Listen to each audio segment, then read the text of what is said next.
Hey, what's up, my Wangu Wazuri? This is Evie, and I'm back again working on a drawing of a girl with earrings. This is one of the new drawings that I did in my Canson Sketchbook that I got a couple of months ago. Again, I really wanted to check out this sketchbook because it said it was mixed media, and I previously had a sketchbook that said mixed media, and I really liked the paper quality. So I decided to draw and ink this portrait, and I also wanted to add color using gouache and watercolor paints. One of my favorite brands of watercolors is Daniel Smith, so I decided to use those as well as the Holbein gouache set of 18 that I talked about previously in another video. So I started with a base layer of Daniel Smith watercolors for the background and a base layer of the face using the Holbein gouache. I mixed opera pink and I believe magenta for the background, maybe a little bit of violet. Those are both Daniel Smith and Holbein gouache. And for the face, I believe I used carmine red. I always want to put down a solid color base layer, whether I mix a couple of colors together to achieve that or not. I do want to start with a skin tone or undertone, especially when I'm painting portraits, so then I could add darker shades and then either use Frisk to leave some areas white or use just the white of the paper for the highlights. It's most of the times I will go back and add some type of mid-tone also to give a little bit of structure or depth to highlights, especially if you want to paint a portrait.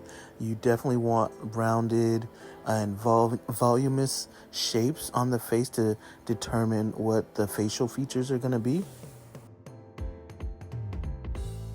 And speaking of volume, because she had a head wrap on, I wanted to make sure to add details that showed that the head wrap was sitting on the head, and so use curved lines or directional lines and then paint those in to draw them in or paint in the details to show perspective. And so not only adding directional lines, but paint in such a way to you want to paint it in such a way to show that there's actual a head underneath or hair underneath the scarf.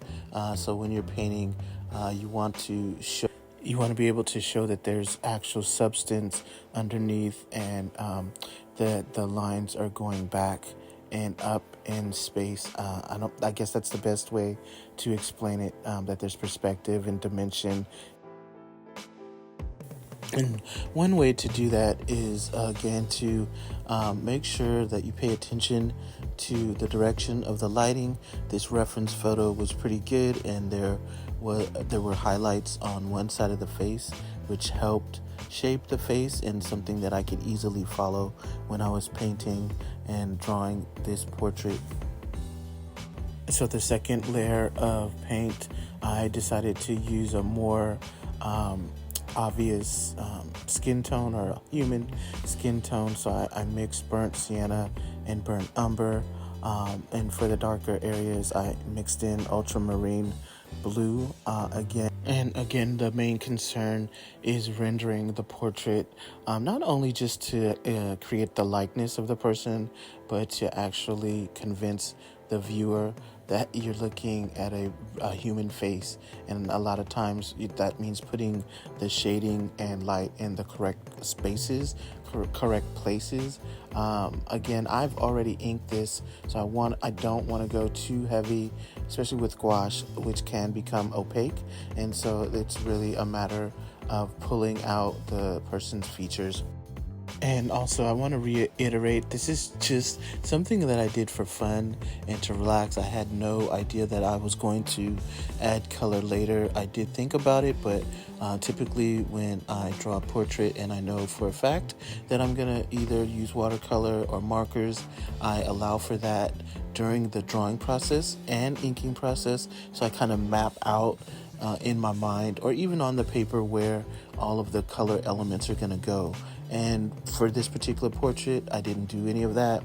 I just was drawing a pen and ink portrait just to pass the time and help me meditate and calm down and relax at the end of the day and just have fun in this new Canson sketchbook. Like I said, I was just exploring the paper and didn't think so much about what the follow-up to the drawing was going to be.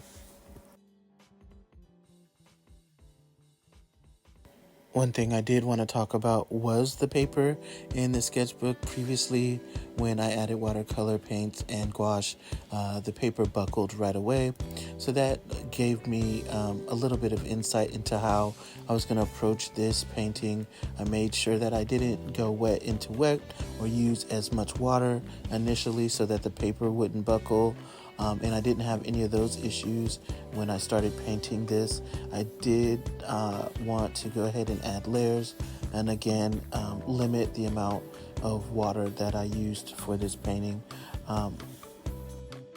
A little bit more about the sketchbook. It's a Canson XL sketchbook. It says mixed media.